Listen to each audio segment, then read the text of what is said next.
envoyé toute l'équipe du film aux États-Unis parce qu'ils avaient chopé des maladies avec les jeunes femmes de la région. 80 personnes, Baco. 80 qui arrivent, qui disent tout ce qu'ont fait nos prédécesseurs, c'est pas bon, poubelle. Et on a recommencé un film à partir du 1er août. On a fait 2 films. Ça a été assez mouvant, ça a été très très agile. On a retourné un film, moi j'ai tourné dans beaucoup de films, des feuilletons, des Fauchons, Belphégor, etc. C'était assez sympa parce que ça distrayait un petit peu. On a tourné un film avec Al Pacino dans les années 80-90, je me rappelle plus, ça s'appelait Bobby Deerfield, avec Marc Keller et puis Annie Dupéret. Alors Al Pacino, c'était vraiment la star américaine, hein. Il couchait dans les couloirs du hôtel.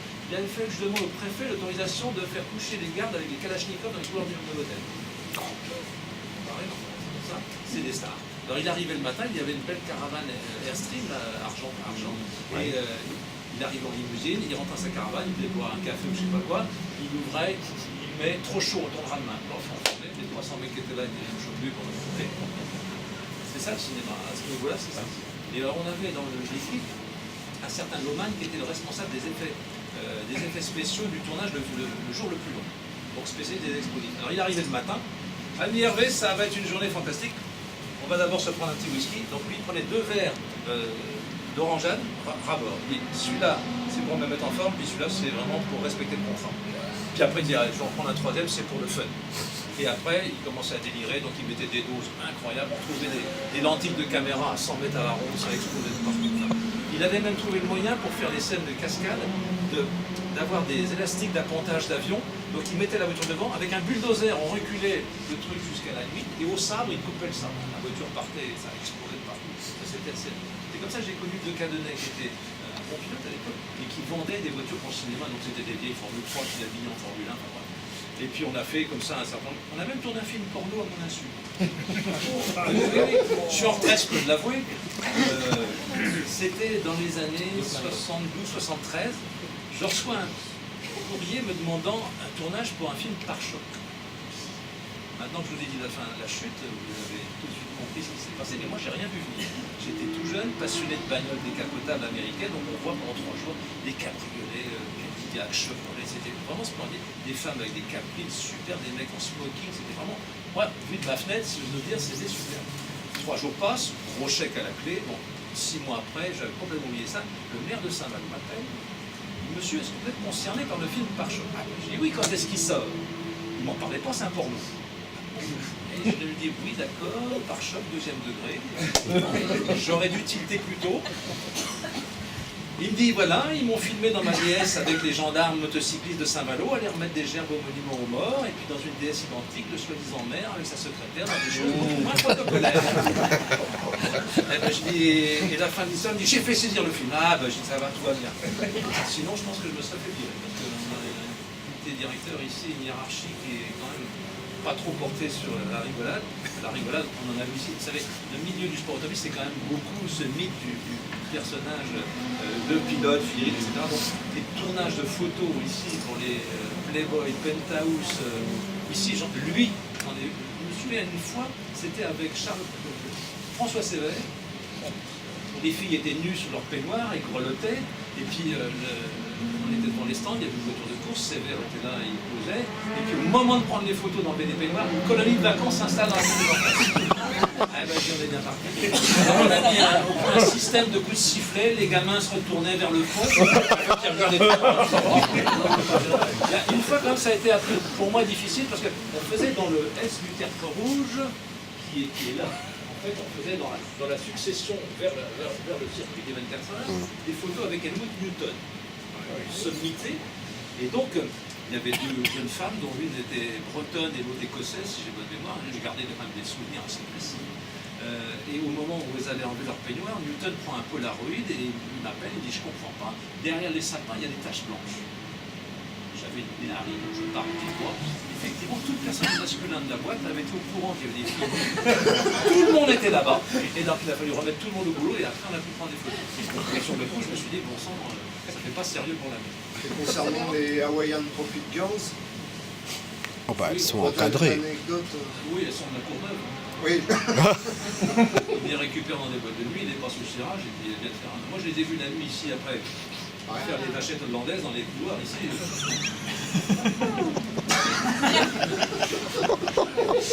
Ça fait tomber d'un étage quand on fait ça. Paul Newman, vous avez rencontré Paul Newman? Ah, Paul Newman, oui. Le dernier souvenir que j'ai de Paul, c'est qu'on était aux États-Unis à Atlanta et nous étions voisins dans 2 chambres d'un bel hôtel d'Atlanta qui est près du circuit de Braselton, là où. Et donc le matin à la piscine, Paul avait 10-12 ans de plus que moi. À la piscine, il faisait 2 longueurs. Moi, j'en faisais une en soufflant comme un phoque.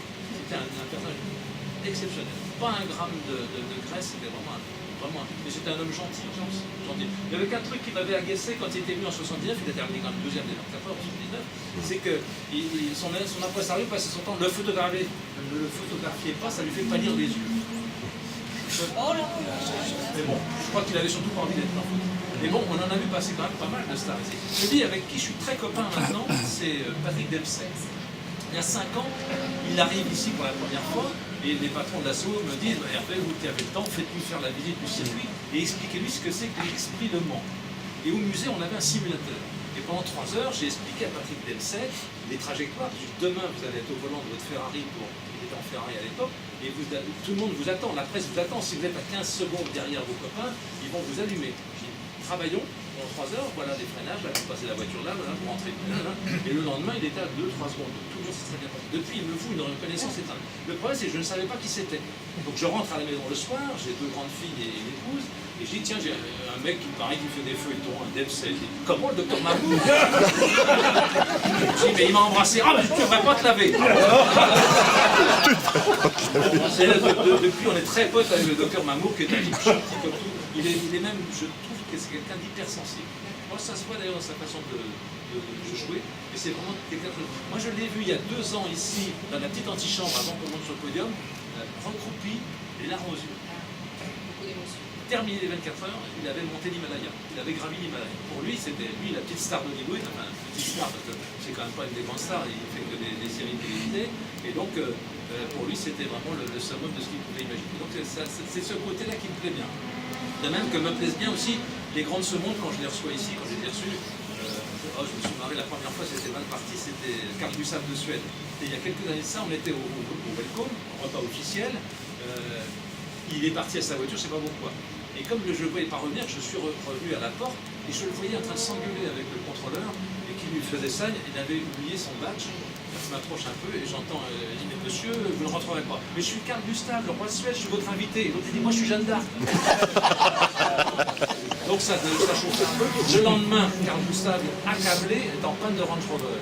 J'appelle le dépanneur de la maison, j'ai pas le temps de faire les présentations et j'entends encore le dépanneur dire, j'espère que vous serez à l'heure, monsieur, parce que l'exactitude, ça va peut-être casser là, il va lui faire en mettre une. Ben non. Il est revenu plusieurs fois ici, c'est un passionné de voiture. Et quand il me louait le circuit, j'avais mission par l'ambassade en France de fermer le circuit au public, et c'était entre midi et 2 heures, donc il arrivait avec les services secrets français. La dernière fois qu'ils sont arrivés, je les connais bien, ils sont les formes depuis 45 ans, ils sont arrivés en disant, vous n'auriez pas un jerrycan parce qu'on est sur la réserve depuis la Ferté-Bernard. Bien, pour protéger un roi et une reine, c'est parfait. Et donc il avait 2 Ferrari immatriculés en Alabama, et il faisait quelques tours. Moi pendant ce temps-là, je faisais le tour de la maison comme avec vous aujourd'hui, dans mon meilleur anglais. Puis au bout de 3 heures, cette chipie-là, elle me disait, ah mais si vous voulez parler français, Hervé, c'est pareil. Mais alors, elle ne comprenait pas, ils arrivaient de chez Monet à Giverny et elle ne comprenait pas qu'il n'ait pas pu acheter quelques tableaux. Je pense que le plus beau manteau de fourrure que j'ai vu de ma vie, c'est là. Il est tombé du coffre de la Rolls Royale, un manteau en cyprine, c'était somptueux, vraiment somptueux, rempli de Vuitton jusqu'au toit, on en a croisé beaucoup. Alors, il y avait le prince de Kent, qui est dans la famille royale anglaise, spécialiste des voitures de compétition, des collections, tout ça, qui venait tous les 3-4 ans. J'adore ce domaine, c'était d'un flingue. Une fois, on était au repas officiel, on était face à face, parce que bon, j'étais chargé de coacher un peu, et donc tout d'un coup, les 150 invités se lèvent et disparaissent. Et alors, on me dit, mais en anglais, mais qu'est-ce qui se passe? Je dis, écoutez, ici, ce sont tous les représentants politiques locaux, ils ont 3000 journalistes sous les yeux, ils ne vont pas rater l'occasion de se faire tirer le portrait avec Belmondo ou je ne sais pas qui. Anne sait que ça, et on a continué à manger notre baba au rhum tous les deux.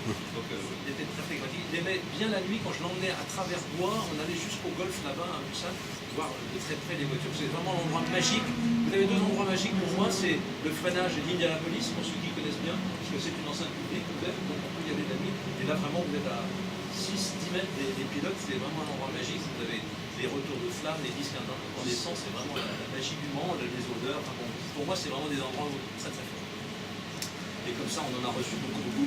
Alors, on a donc l'école Porsche qui fonctionne maintenant, vous avez vu le grand bâtiment qui se construit là, c'est le centre Porsche qui est parti avec un contrat de 15 ans, le bâtiment qui est là, chicane sud. Et puis on a une école prototype avec des petits protos, oui, fabriqués par Pescarolo qui ont des moteurs de Corvette de 400 chevaux et qu'on peut faire progresser en puissance.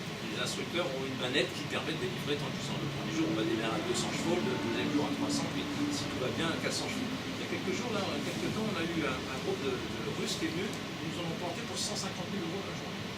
Et ils sont repartis en disant, c'est des merdes, vos bagnoles. C'est plaisant, parce que c'est pas couvert par une assurance, hein, il y a une petite part. C'est vraiment des week-ends qu'il faut oublier. Ce sont des gens qui sont comme ça, ils ont l'argent, ils consomment, et ils exigent tout ce qu'ils veulent, ils font ce qu'ils veulent. Et puis on a des formations spécifiques qu'on a mis en place en 1979. C'était l'époque où il y avait en France Action Directe, ces fanatiques qui ont commencé par tuer le général Audran, le patron de l'armée en français, puis ils ont tué Jean Lopez, le patron de Bordeaux. Et donc un jour je reçois un coup de téléphone de M. De Villepin, père, le père de Denis de Villepin, qui était le patron de la police à l'époque. Il dit, monsieur, vous formez pour nous les gendarmes depuis des années et des années, gendarmes des autoroutes, si vous avez entendu, et vous devez, en 5 semaines, nous former tous les chauffeurs d'autorité en France à la conduite anti-attentat, anti-agression. Et donc on s'est lancé là-dedans et on a bien fait. Moi j'étais pas James Bond, mais on a, avec du bon sens, on s'est dit qu'est-ce qu'il faut qu'on leur apprenne à courir, il y a des formations à l'époque, à piloter couché, à conduire couché. Parce que quand vous êtes dans une zone de feu, j'ai appris ça avec la Mercedes Hitler. Hitler ne blindait que les vitres de ses voitures. Parce que les malfrats vous diront qu'on ne tire que sur ce qu'on voit. Et donc, quand vous n'avez pas de vitre blindée, il faut se coucher. Donc, de tel, n'essayez pas avec vos Porsche, mais c'est assez facile. On prend un axe, on met le doigt sur la partie la plus basse du volant et on se couche progressivement. Et vous avez au moins 300-400 mètres en ligne droite sans problème. Donc, vous sortez d'une zone de feu. Mais je ne suis pas là pour vous faire un cours là-dessus. Mais c'est assez surprenant. On faisait des tas d'exercices, y compris dans le domaine public, qui nous collègues les plus côtés, c'est qu'on s'en fait proche. Je suis arrêté dans les gendarmes de la brigade de Bretagne, qui est à côté, parce qu'on avait fait 18 démarrages sur les chapeaux de devant une agence bancaire. Donc ils se sont dit, c'est pas possible, on va se faire braquer. Maintenant, c'était pas tout ça, on faisait des poursuites. Et une fois avec le chauffeur du préfet de la Sarthe, j'étais dans le rôle du passager à l'arrière droit, puisque c'est là qu'on met le véhicule dans une voiture. Et tout d'un coup, je vois Philippe, le chauffeur, qui commence à rouler 150, 160 sur une petite route droite, mais et puis 180, je me dis, mais Philippe, qu'est-ce qui se passe? Il dit, vous n'allez pas me la faire, j'ai bien vu votre mec derrière qui essaie de me rattraper avec le GTI. Enfin non, c'était pas quelqu'un de chez nous. Et le gars, à un moment donné, il est parti à travers bois, on est rentré dans un chemin forestier, boum, et on faisait des bonds comme ça, je me dis, mais Philippe, il n'est pas de chez nous. Donc pourquoi il faut faire très attention à l'interprétation de des gens qui sont très bonnes conditions. Alors on a des chauffeurs exceptionnels. Quand on a des gens du GIGN, c'est assez particulier. Le GIGN, c'est 102-103% en permanence. Donc moi, j'ai le record absolu de tonneau au Mans. Alors là, les tonneaux ici, on était jusqu'à 7,5 avec le chauffeur d'unité. Et on se retrouve la tête en bas, la voiture en flamme, pas de portière, le toit sur les appuis-têtes, et j'entends ce mec qui dit, je vous en prie, monsieur, sortez de là. Tu parles, ça flambait à l'avant, ça flambait à l'arrière, Ah oui, c'était un personnage assez étonnant parce qu'il était du GIGN, et le soir, il s'amusait à se tirer dessus à balles réelles là, dans la tour, avec des gilets pare-balles. Et donc, poum, avec des Smith et Wesson à canon long, on tue un éléphant à 100 mètres avec un truc comme ça. Et le gars, il giclait 15 mètres sur le derrière. Et l'emmène avec un ballon de basket en bleu, comme ça, sur la poitrine. Il ne faut pas avoir la main qui tremble, hein, parce que sinon... Ah, mais c'est impressionnant. Mais ils vivent là-dedans, donc c'est leur truc. Et quand on est à côté simple Kidam, c'est un peu spécial. Alors, les tonneaux en voiture de gendarmerie, j'en ai fait beaucoup. Hein. On a commencé avec des René Bonnet dans les années 70, on a des René Bonnet, après on a eu des Alpines.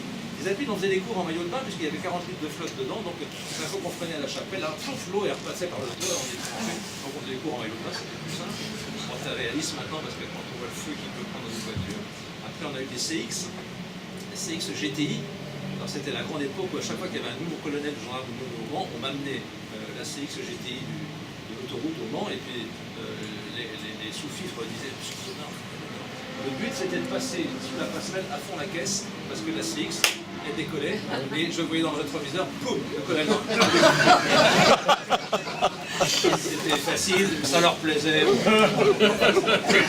Mais on a vécu des choses fortes avec eux. Je me souviens d'une recherche d'ADN sur un serial killer de Givet dans les Ardennes. Et le laboratoire qui traitait à l'époque était à Nantes. C'était un week-end de gel et de neige. Il n'y avait pas moyen de faire voler un hélico ni rien. Et donc c'est nous qui nous sommes collés avec les gendarmes d'autoroute. On a fait Givet-Nantes parce qu'on n'avait pas plus de 24 heures avant la fin de la garde à vue. Donc, et on a fait aussi beaucoup de transports d'organes humains entre Paris, Lyon et Paris-Lille. Donc il n'y a pas moyen de mettre un hélicoptère à bout de brouillard, on s'y collait nous. Et donc moi je leur avais appris à franchir les guitounes. Surtout ne le faites pas, je promettais de ne pas le faire. Franchir les guitounes d'autoroute à 200. Déjà que c'est pas large comme ça. Et à 200 c'est très étroit. Et donc la technique était assez simple, on collait 2 allumettes sur le pare-brise, une sur le tableau de bord, une sur le pare-brise, et il fallait aligner les allumettes. Et après, pied dedans. Mais à ce jeu-là, il y en a 2 qui, un jour, ont eu une hésitation. La voiture s'est mise en crabe. Ils se sont arrondis sur le coup en béton. Eh oui, c'était. J'ai été mis en examen assez souvent, moi, à cause de ça. La dernière fois, c'était le procureur de la République de Tours, au motif que, 18 ans plus tôt, je n'avais peut-être pas bien appris à piloter un gendarme de Tours. Il ne faut pas faire de bêtises dans ce métier-là. En fait, bon, c'était un go-fast qui remontait d'Espagne sur Paris.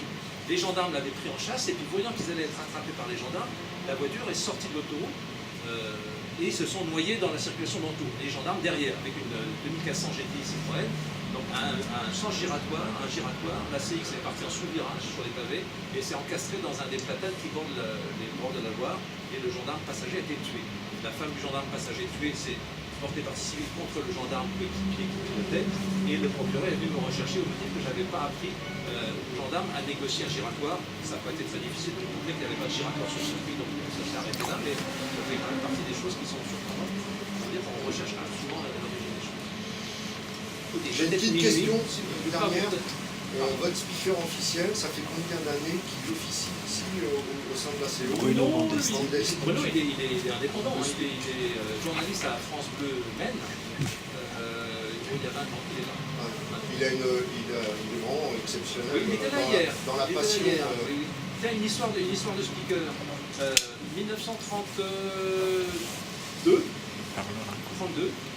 Kinetti, dont on a parlé, qui a gagné en 49, avait gagné en 31. Il va gagner d'ailleurs en 33 aussi. Et en 32, il se retrouve sur des voitures identiques Alfa Romeo 8C pour 24 heures. Dernier tour des 24 heures, il est côte à côte avec Nuvolari, l'homme dont on dit que c'est le plus grand champion de tous les temps, qu'on a appelé le Campionissimo. Pourquoi? Parce que déjà dans les années 30, il a compris que mettre une voiture en dérive dans un virage, c'était passer plus vite qu'en adhérence. Dépasser légèrement par la force centrifuge, la force d'adhérence. Et la voiture dérive et vous passez quelques poils plus vite. Il avait compris ça dès 32.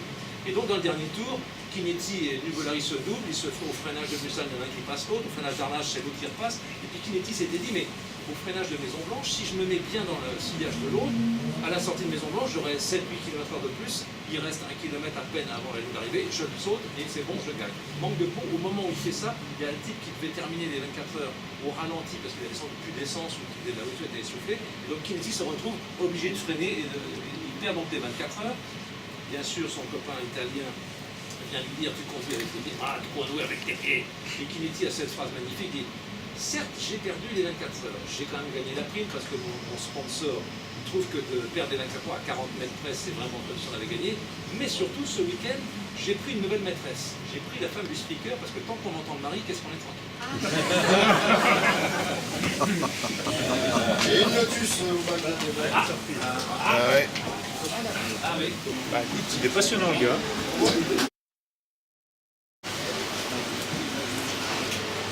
Donc c'est pas la collection d'El Koubi, c'est un japonais qui a monté beaucoup de kits et qui, quand il est mort du cancer, a offert sa collection au monde.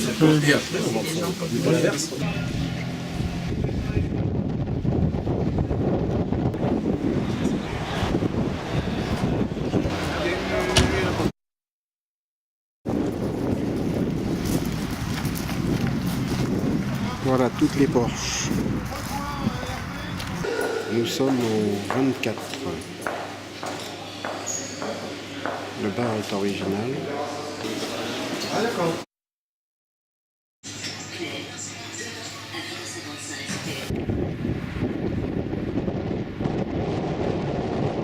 La belle collection El Koubi. Et moi, je lui ai fait voir deux, trois trucs.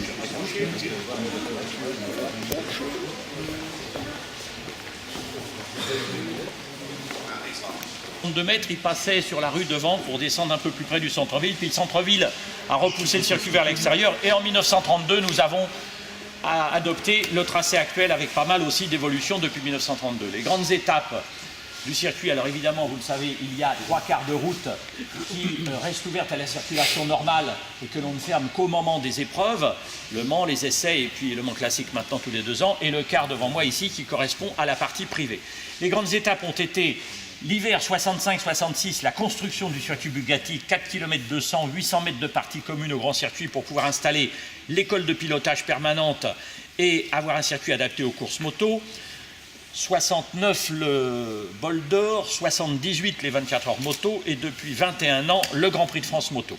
Sur le circuit Bugatti, c'est l'ami Valentino Rossi sur sa Yamaha qui détient le record de vitesse puisqu'il a été chronométré rentrant gentiment dans la courbe ici et freinant du frein avant seulement pour prendre sa trajectoire à seulement 323 km/h. Lors des 24 heures auto, ça revient en avril, oui, c'est le 18-19 avril. Lors des 24 heures auto, l'équipage victorieux couvre entre 360 et 390 tours de circuit depuis une vingtaine d'années.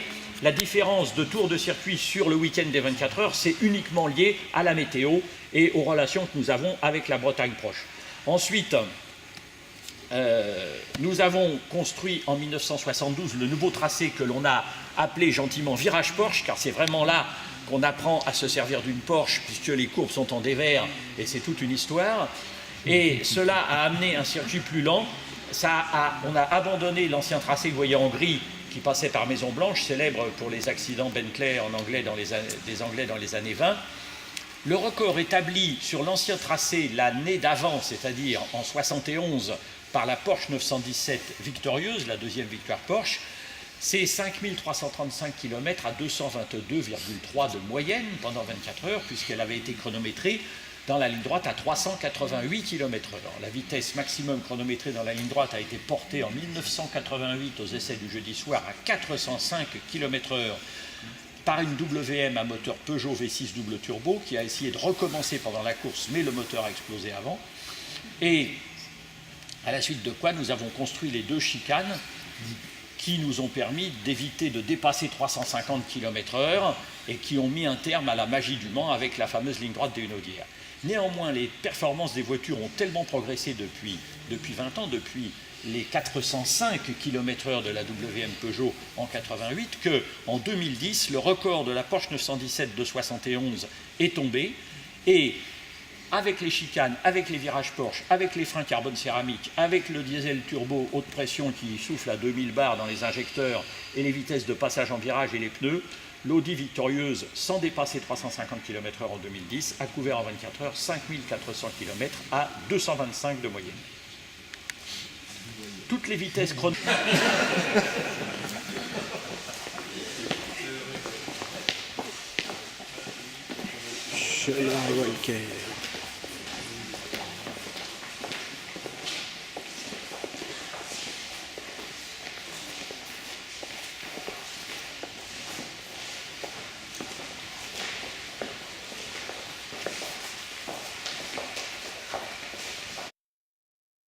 Conduire de nuit. En plus, c'est écolo, les animaux n'ont pas peur et regardent passer les voitures de course. C'est le 26-27 mai et non pas à la mi-juin au moment du solstice d'été comme maintenant. Pourquoi? Tout simplement pour tirer les premiers une semaine avant la date officielle annoncée du Grand Prix de Tours dont je parlais tout à l'heure, le Grand Prix de France à Tours. La vérité, les 24h23, c'est qu'il a fait ce temps-là parce que là, les Bretons avaient laissé une fenêtre ouverte. Il pleuvait Mais quand même, comme une vache qui pisse. arrêté de pleuvoir le dimanche matin, l'arrivée s'est effectuée au sec. Ici, vous avez la Chenard et Walker déclarée victorieuse. Je compare facilement dans la gamme de l'époque cette voiture à une Porsche Turbo aujourd'hui. C'est-à-dire 3 litres, arbre en tête, 100 chevaux, 150 km/h en 1923, quand la Citroën de Monsieur Tout-le-Monde développait 20 chevaux et roulait à 60 à l'heure à fond. Il en reste assez peu, il y en a eu peu de vendus. Nous avons pu en racheter une il y a 24 ans, 22 ans, qui venait de la collection Pozzoli, de l'album du fanatique de l'automobile, si ça dit quelque chose à certains d'entre vous à l'époque. Et elle est toujours là, en état. Elle va partir en restauration mécanique car elle a des bruits qui ne nous plaisent pas et pour ne pas l'abîmer, on voudrait bien la conserver en bon état. C'est donc le modèle identique à la première victorieuse des 24 heures du Mans à l'époque. La deuxième, j'espère, oui, pratiquement, la Peugeot 205 GTI 1,9 litre. Qu'est-ce que ça vient faire là, la Peugeot 205 GTI 1,9 litre? Elle n'a jamais collé 24 heures, ben, c'est bien simple. C'est les mêmes chiffres que la Ferrari victorieuse en 49. 130 chevaux, 2 litres. 1,9 litre. Il y a 4 chiffres. 130 chevaux, 2 litres, 850 kg, 205 km/h. Donc c'est les mêmes sensations de conduite, mais c'est quand même un petit peu plus émoustillant pour les oreilles avec celle-ci. Mais ça donne une idée des performances de la voiture victorieuse en 49. La Jaguar D est l'une des plus belles voitures aussi qui a remporté les 24 heures dans les années 50. La Jaguar D est aussi attachée historiquement pour nous, malheureusement, à quelque chose de dramatique, c'est l'accident de 55, puisque 1h30 après le départ, Mike Hawthorne sur Jaguar D se rabat brutalement devant l'Austin Hilet qu'il vient de doubler pour ravitailler. Le pilote de l'Austin est surpris. Lance McLean, il fait un écart, il se met dans la trajectoire de la Mercedes de l'évêque qui est en train de le doubler.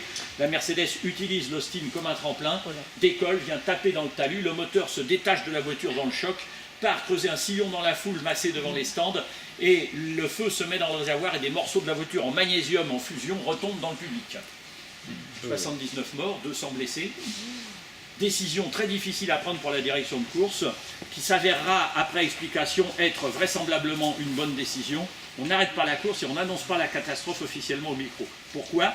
Parce que les infrastructures locales sont incapables d'absorber sans panique un embouteillage des 130 000 personnes qui sont là et qui partiraient dans tous les sens. Et ça va permettre d'organiser positivement les secours, de faire venir les secours, de faire venir du sang pour les transfusions, etc. Et de porter du mieux possible secours aux 200 blessés. 3 décès interviennent dans la semaine suivante dans les hôpitaux. Et ensuite, tout le sport automobile est arrêté jusqu'à la fin de l'année en France et en Europe. Il n'a jamais repris en Suisse. Non. Et les 24 heures ont lieu en 56 avec 3 semaines ou un mois de retard, fin juillet. Et devant les stands, le public reculé de 10 mètres avec 2 fossés et talus pour protéger le public des éventuels. Qui gagne l'indice, celle-ci a couru authentiquement 2 fois en 66 et 67 les 24 heures. Charles Deutsch. La CD de Charles Deutsch, CD à moteur Peugeot 204, étudié en soufflerie, dont j'ai parlé aussi tout à l'heure, des rives, briquets, effets de sol et ventres carénés. Il paraît que Charles Deutsch rendait visite tous les ans à l'ancien constructeur automobile Gabriel Voisin, qui était en retraite et qui était un pionnier de l'aviation. Il va voir Voisin avec l'histoire de cette voiture, les plans, les photos. Il lui dit que, comme elle a un petit moteur et quand les autres les doublaient, elle faisait un écart d'1,50 m dans la ligne droite, avec les dérives et la forme aérodynamique, elle reprend très vite sa trajectoire et qu'elle est très stable en ligne droite à haute vitesse avec ses équipements. Et Voisin lui dit, tu crois que vous avez fait une trouvaille? Il lui dit absolument, parce que cette étude en soufflerie a été menée scientifiquement et avec ça maintenant on a fait avancer la technique. Et bien c'est bien, lui dit Voisin. D'ailleurs tu regarderas pourquoi les Indiens mettent des plumes au cul de leur flèche quand ils tirent sur le pilier. La René Bonnet de Hervé Guillaumard. L'embrayage de la GT40 avec il a également une GT40. Les 350 chevaux du moteur nécessite une pression de 40 kg. D'ailleurs, on se rend compte, quand on appuie, on comprend pourquoi le siège est plus rembourré, parce que sinon, c'est le gars qui recule et la pédale qui descend. Pour pouvoir rouler, La fameuse 904 retrouvée récemment. Véhicule laboratoire de Michelin. Elle a été acquise par Michelin pour en faire une voiture de mise au point des pneus sur les célèbres pistes d'essai de l'année.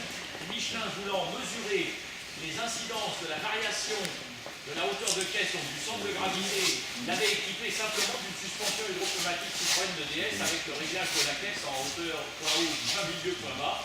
Et en fait, elle a une hauteur de caisse variable pendant qu'on roule pour pouvoir faire des mesures de tenue.